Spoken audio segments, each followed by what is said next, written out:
super safe. I'ma do the Syncux thing. I'ma build Hex Shrinker in the lane, and I'ma stay away from this guy. I'm not about that life. I'm talking 1,300. It's like the Grudge, snapping in, snapping out. Ooh.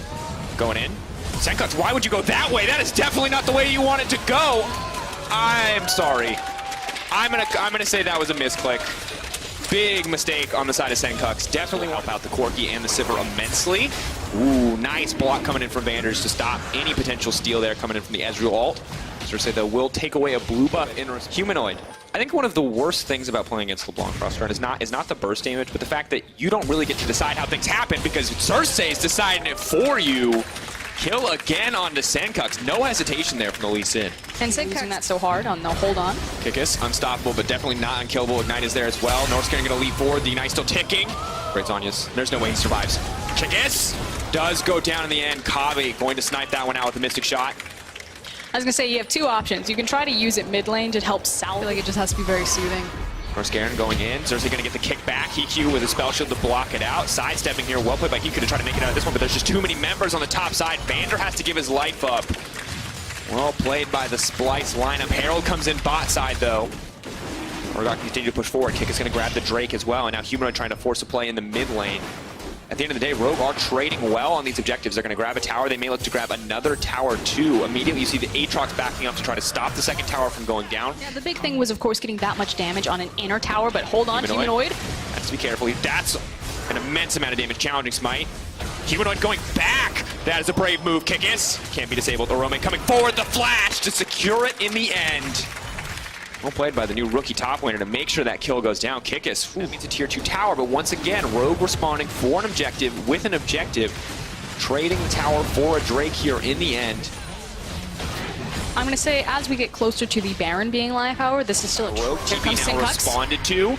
Pyke goes in. They may just look to get the resets here. Pyke starts popping off. It's going to be a big fight. Syncux and EQ, the guys you have to keep your eye on. Humanoid trying to find a way onto the back line. Unbreakable now already burned, but Orome has found the kill onto Syncux. That's going to be a big one. Vander is next. Double kill now coming in. Pyke on the chase. Flash out from Olaf is going to stop the resets there. Northscaring's going to have to back off. Has to be careful. Dashes out to safety. Finn now in trouble as Kavi starts to chase him down. The flash over the wall. Kavi's going to do so much damage here. The double tier scaling is immense. And now the AD carry on a killing spree. The only saving grace here is the fact very that strong. Even Archangel staff, of course, much stronger once it turns into Seraphs, but even once you get that AP scaling, it's good. But Cersei, where are both junglers going? That's not your team. He still manages to make it out, though. Kickus is now going to die, too. This is a mess. Finn now running for his life. Has to retreat. The rest of Splyce now chasing. Finn caught out. Syncux, no package available. Maybe wants to get something done here, but just walks up and now wants to keep it going. Does trade the 1-for-1. Humanoid now trying to finish off Syncux. Pyke ulti comes in. No chance for the Hex Shrinker to do anything. Infernal goes in favor of Splyce, ladies and gentlemen. I am not sure what we just witnessed. No flash, does have the ulti, can run face first to the pit. Very difficult to contest a Lee Sin on this deal. Even more difficult if you're dead. Kickus is dead. 3K and dropping, no doubt. This is a Splyce-dominated match thus far. Hiku now in trouble. Spell Shield buys a bit more time. Humanoid now pulled back. Finn trying to turn this one around. Kickus now on the backside. Maybe they keep the fight going. They've stopped the Baron for now. Well played by the rookie Rogue top. It forces Rogue to kind of come out of their hole instead of playing the wave push game and actually fight them.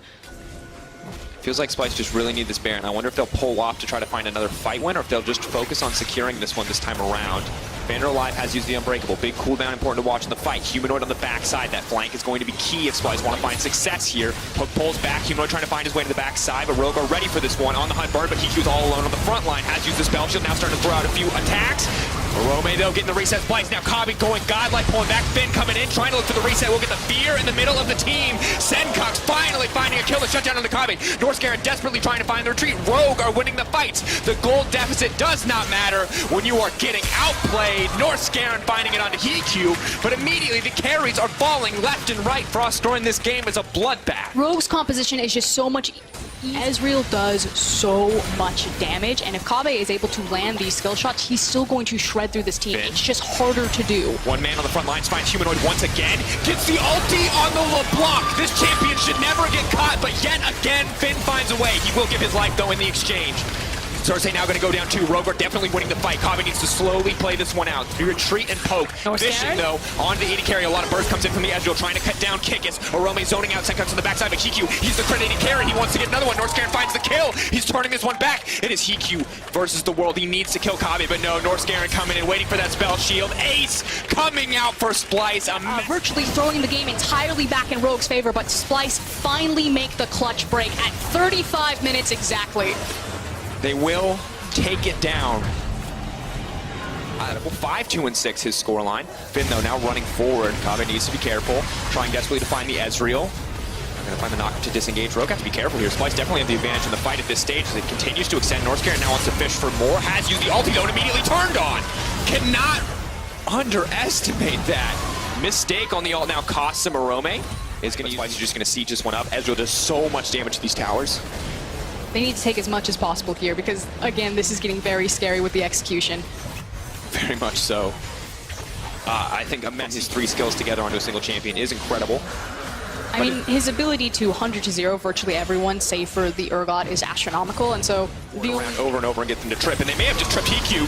Whoa! Good night! Gets him with the Ezreal. Of course, they all not connecting, so North Garen will not get the reset, but that is huge. Taking out Hiku now means Splyce are in control. They really want to end the game in this death timer window. Massive pick to keep this game forward.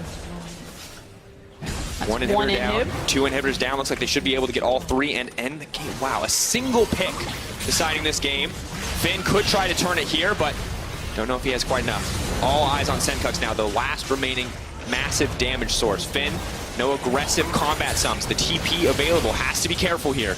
Splyce slowly chipping away at their opponents. All 3 inhibitors down. The Baron buff backing them up. They won't have the supers, but they have a ton of cannon minions. 1 tower stands left in their way.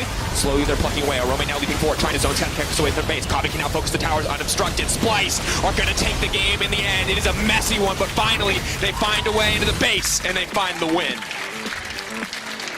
And it was frankly the early gold leads that Splyce built for themselves that was able to kind of catapult them over some of those messy Baron setups. What they had 3-4 attempts, runs at the Baron. They gave away a lot of their gold lead that they had built up, but in the end, they found the execution on the team fight, they transitioned it into the Baron, and then they closed the game, but a little bit closer than it needed to be. Absolutely, and I think well played by Rogue to utilize their team comp as well as they did in some of those fights. Got to give a shout out to Finn, but at the end of the day, Orome showing up this last minute substitution doesn't seem like it affected Splyce too much. He was still such a strong individual contributor, and for Splyce, everyone really matters right now as they try to race into these playoff spots, as they try to secure this higher seeding, and they try to make sure that teams like Rogue can make these last minute dashes to catch up in the standings. And I don't want to call it experimentation, but I will say that, you know, kudos to Splyce for